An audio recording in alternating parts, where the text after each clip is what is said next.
Anda kembali di After 10, Komisi Pemberantasan Korupsi resmi menahan 5 mantan pejabat PT Waskita Karya Persero Tbk. Kelimanya ini adalah tersangka kasus dugaan tindak pidana korupsi proyek fiktif di PT Waskita Karya yang merugikan keuangan negara 202 miliar rupiah.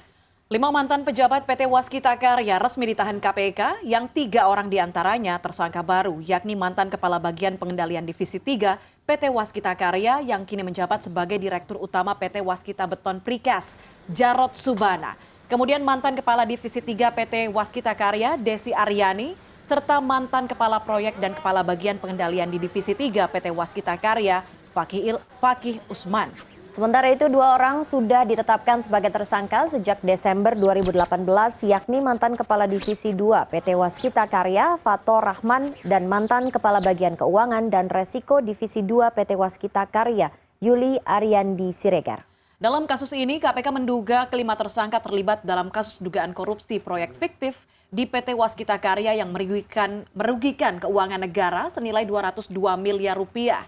KPK menyebut ada 41 kontak pekerjaan subkontraktor fiktif pada 14 proyek di PT Waskita Karya dalam kurun 2009 hingga 2015. Bukti yang cukup menetapkan 5 tersangka dan mulai hari ini dilakukan penahanan di rumah tahanan KPK.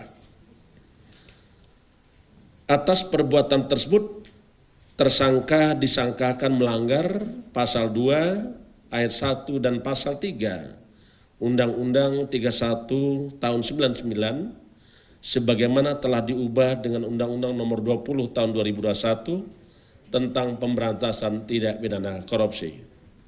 Yonto pasal 55 ayat 1 ke 1 dan Yonto pasal 65 ayat 1 Kitab Undang-Undang Hukum Pidana. Perkara ini adalah perkara tindak pidana korupsi dengan cara kontrak fiktif yang terjadi di Divisi 2 PT Waskita Karya Persero antara 2 tahun 2009